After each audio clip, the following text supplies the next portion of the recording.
저는 이 뉴스 듣고 많이 놀랐는데요. 일본의 부동산 대기업입니다. 후지주택이라는 곳이 있는데 사내 혐한 문서를 수년 동안 배포해온 사실이 밝혀졌습니다. 내용을 보면요. 한국인은 야생동물, 제1한국인 죽어라, 위안부는 사치스럽게 생활했다. 이런 뭐 어이가 없는 터무니없는 내용들이 담겨 있었답니다. 이걸 그냥 배포만 한 게 아니라 직원들한테 이걸 읽고 감상문을 써오라고까지 했다는 거예요.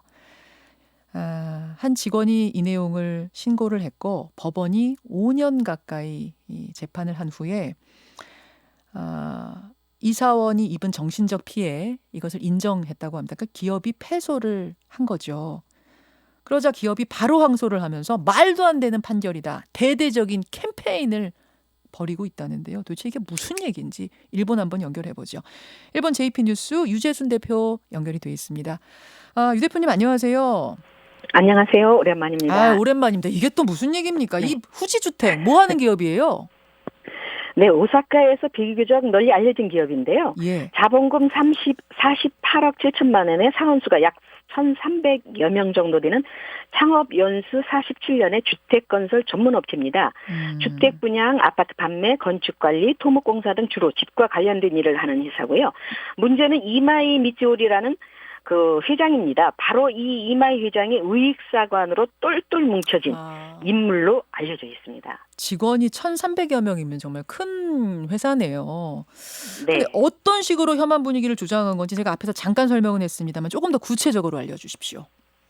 네, 이마이 회장이 경영하는 후지주택의 그 홈페이지에 들어가 보면 왜 이 회장이 문제의 인물인가를 적나라하게 알 수가 있는데요. 네. 이마이 회장은 우익 필자들이 쓴 잡지 기사나 책 혹은 자신의 우익사관을 담은 글을 창업자의 경험, 이념이라는 명목하에 전 사원에게 배포를 합니다.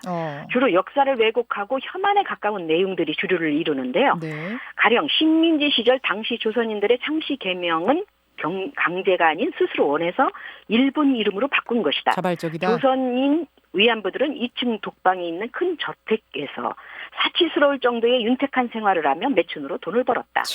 제일 한국인은 죽어버려라. 라는 등의 분명 헤이트 스피치에 해당하는 내용이 주류를 이루고 있습니다. 매달 이런 글들을 전 사원에게 배포하고 이에 대한 감상문을 받는 건데요. 예를 들면 한국인은 거짓말부터 시작한다. 아무렇지도 않게 거짓말을 뒤풀이하며 오히려 속론 쪽이 나쁘다라는 생각을 가지고 있다라는 글을 배포하면 이를 읽은 사원이 한국은 역시 거짓말을 해도 아무도 책임지지 않는 거짓말이 만연한 민족성을 가진 민족이다. 회사에서 배포한 글에 깊은 감명을 받았다라는 감상문을 써서 회사에 제출합니다. 그러면 회사 측에서는 이를 다시 선별해서 약 100여 명의 그 비슷한 내용만을 골라서 감명받은 감상문이라는 이름으로 다시 전 사원에게 재배포를 하는 겁니다. 상도 줘요? 막 그런 거 잘 쓴 사람들은? 네, 그렇죠. 그러니까 사원 입장에서는 회사에 잘 보여야 되니까 회장의 구미에 맞는 감상문을 써서 보낼 수밖에 없고요. 그런 분위기를 아주 교묘하게 조성하는 조직적인 헤이트 스피치를 조장하는 회사가 바로 후지주택입니다. 아니, 저는 지금 들으면서 좀 웃겨요. 무슨 이런 회사가 다 있어 싶은데 꼭 우리나라 욕해서뿐만이 아니라 다른 나라를 이렇게 욕했다고 해도 참 유치하고 웃기고 믿어지지가 않는데 하물며 지금 우리 욕을 이렇게 했다는 거 아니에요? 이걸 수년 동안 했는데 직원 중에 한 명이 문제 제기를 했네요. 네. 어떤 사람이었습니까? 제일동포 3세가 문제 제기를 했고요. 왜 그러냐면 이 제일동포 3세 여성은 오랫동안 그 매달 거의 많을 때는 1000여 장에 달하는 그 책자를 보낸다고 합니다. 전 사원한테 배포를 한다고 합니다. 그런 내용의 그 주요 쟁점이 되는 게 뭐냐냐 하면 한반도를 때리는 거거든요. 그렇기 때문에 이 제일동포 여성은 더 이상 감내하지 못하고 법원에 문을 두드린 건데요. 그렇게 해서 지금까지 약 18여의 그 공판을 계속된 그 결과가 지난 7월 2일에 판결이 난 문제의 헤이트 하라스먼트 즉 특정 집단 차별 기록범입니다. 사실 이 재판은 제일동포 여성과 후지주택 간의 재판이긴 하지만 우리가 간과하면 안 되는 것이 회사 차원에서 조직적으로 이 같은 행위가 행해졌다는 것인데요. 지난 7월 1일부터 제일동포들이 많이 사는 가나가와현에서 일본에서는 처음으로 헤이트 스피치에 대한 금지법이 정해져 실시되고 있습니다. 사실 그동안 도쿄와 오사카, 가나가와현 등 주로 제일동포나 한국인들이 많은 사는 지역에서 혐한 시위가 많았었고요. 네네. 우익들이 떼거리로 몰려와 조선인은 일본에서 사라져야 된다, 죽어라, 한국인은 너희 나라로 돌아가라는 등의 혐한 시위를 수년간 했었는데요. 네네. 이 혐한 시위를 거리에서 사라지게 한 게 바로 일본 시민단체들입니다. 극단적인 그 혐한 시위를 보다 못한 일본 시민단체들이 시위 현장에 나와서 헤이트 스피치 발언을 중단하라, 차별 발언을 중단하라는 맞벌 시위를 놓았는데요. 가나가와 현의 헤이트 스피치 금지법도 그래서 만들어진 알겠습니다. 거고요. 예. 예. 알겠습니다. 자, 그래서 이제 다행히 법원, 이 법원은 뭐 지역 법원이긴 지방 법원이긴 합니다만 그래도 네. 판결을 잘했어요. 이 여성 손을, 제일동포 손을 들어줬습니다. 그래서 기업한테 정신적인 피해 보상해라, 배상해라 이렇게 판결을 내리자 후지주택이 이걸 수용하지 않고 당연히 항소를 하면서 심지어 판결 문제에 있다 캠페인을 벌이고 있다는 건 또 무슨 소리입니까? 네, 그 문제의 이마희 회장이 지난 7월 2일 판결이 나자마자 바로 회사 홈페이지와 관련 지사 홈페이지 그리고 네. 페이스북, 트위터를 통해서 반론을 제기를 했는데요. 만약 판결을 받아들이면 후지주택은 금우, 국제정세 등에 대한 서적을 사원에게 소개할 수가 없다. 어떤 것은 좋고 어떤 것은 배포하면 안 된다는 이것은 개인의 결정권을 제약하는 것이다. 헤이트 스피치 서적은 일본 서점에 가면 누구라도 언제든지 구입할 수 있는 책이다. 만약 후지주택이 최종적으로 패소하게 되면 반드시 일본 언론 출판, 사상 신주의 자유에 큰 제약, 탄압이 가해질 것이다라고 주장하면서 바로 자유다. 항소를 하겠다고 밝혔습니다. 네, 표현의 자유다 지금 그 얘기하는 거네요. 근데 유재순 네. 대표님 아직 이 부분은 네. 언론에 보도가 안 된 건데 저희가 유 대표님과 사전에 좀 대화를 나누다 보니까 충격적인 얘기를 하나 들었어요. 이 후지주택의 대표급 임원들이 한 4명 되는데 그중에 2사람이 제일교포? 제일교포라고 하셨던 건가요? 귀화한 한국계 일본인입니다. 아, 일본인으로 귀화한, 그러니까 제일교포는 아니고 일본인으로 귀화한 한국인? 한국인이죠. 그러니까 제일동포죠. 이 이야기가 어떻게 나왔느냐면요. 예, 예. 이마희 회장이 직접 한 얘기입니다. 예를 들어서 재판 과정에서 예.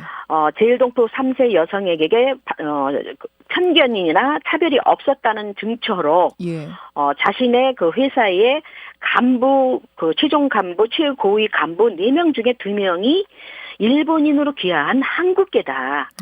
자신은 인재 육성을 위해서 제일 한국인조차도 물론 귀화한 사람이지만 고위 그 간부로 육성을 했다. 그런데 무슨 차별이냐, 차별이고 편견이냐라는 반론을 제기한 겁니다. 그러면서 알려졌군요. 일본으로 귀화한 한국계란 말은 그게 뭐 다시 말해서 제일동포인 거죠. 제일교포인 거죠. 이 사람들은 그렇죠. 어떻게 이런 일을 하는데 그냥 가만히 있었죠? 그거는 본인이 아니기 때문에 직접 들은 적이 없기 때문에 뭐라고 말씀을 드릴 수가 없는데요. 일본에서 태어나서 일본에서 자란 사람은 3분의 2 정도가 그 사고방식, 의식구조죠. 일본인에 가깝다고 생각하면 됩니다. 그리고 귀화할 정도면 민족의식이라든가 역사, 왜곡에 대한 거는 애써 무시하는 쪽에 가깝고요. 그렇기 때문에 그런 분들에 대해서 저희가 이해를 한다든가 이해를 해야 된다라든가라고 뭐라고 말씀드리기가 어렵습니다. 아이고, 참 들을수록 좀 놀라운데 네. 이런 식의 기업이 여기뿐일까 그런 생각도 드네요. 이런 식으로 말도 안 되는 자료 배포하면서 교육시키는 우익 기업 또 있을까요? 물론 있습니다. 앞에서도 말씀드렸지만 구구 단체들의 혐한 시위가 거리에서 금지됐잖아요. 네. 그렇기 때문에 그 후에 나타난 것이 조직적으로 파고드는 형태로 변화됐다는 겁니다. 헤이트 스피치가. 길거리에서 못하게 하니까. 예를 들어서 실제 있었던 일을 말씀드릴게요. 수년 전 아베 신조 총리와의 개인적 친분으로 국유지 땅을 10분의 1 가격으로 매입해서 일본 열도를 떠들썩게 한 사건이 있었습니다. 모리모토 학원 관련 스캔들인데요. 그 모리모토 학원 경영자가 유치원생들에게 혐한 내용의 가정 통신문을 보낸 적이 있습니다. 예를 들어서 내용을 보자면 삐뚤어진 사고방식을 가진 한국인이 싫다. 우리 모리토모 유치원은 불량인종 한국인 원생을 받아들이지 않고 있으니 학부모들은 걱정하지 말라는 내용의 통신문을 보낸 적이 있습니다. 불량인종. 심지어 어린 유치원생들에게 천황에게 목숨을 바쳐야 한다. 아베 만세, 아베 힘내라는 구호를 외치게 하기도 했습니다. 대표님. 그런가 하면 우리 한국인들이 일본 여행을 할 때 자주 이용하는 인기 비즈니스 호텔이 있는데요. 네네. 아파 호텔이라는 그 체인 그 비즈니스 호텔입니다. 있어요. 예. 여기 그 방을 보면은요, 룸을 가보면 예. BC 전범들의 무용담을 그린 책이나 관련 자료를 숙박객들이 읽으라고 방마다 비치해 놓고 있습니다. 그런데다가 이 호텔 회장 또한 아베 정부를 떠받드는 일본 회의의 멤버이기도 합니다. 그렇기 때문에 네. 혐한 분위기를 조장하는 그룹이 벌써 학교나 기업 같은 조직 속으로 이미 일정 부분 파고들었다고 볼 수가 있습니다. 아유, 더 들으면은 혈압 올라서 안 될 것 같아요. 여기까지 하죠. 대표님 고맙습니다. 네, 고맙습니다. JP뉴스 유재순 대표였습니다. 김현정의 뉴스쇼는 청취자 여러분의 참여로 이루어집니다. 트위터, 페이스북, 레인보우 게시판, 그리고 단문 50원, 장문 100원의 유료 문자 샵 1212, 우물정 1212 통해 참여하실 수 있습니다. 김현정의 뉴스쇼, 여러분과 함께 만듭니다.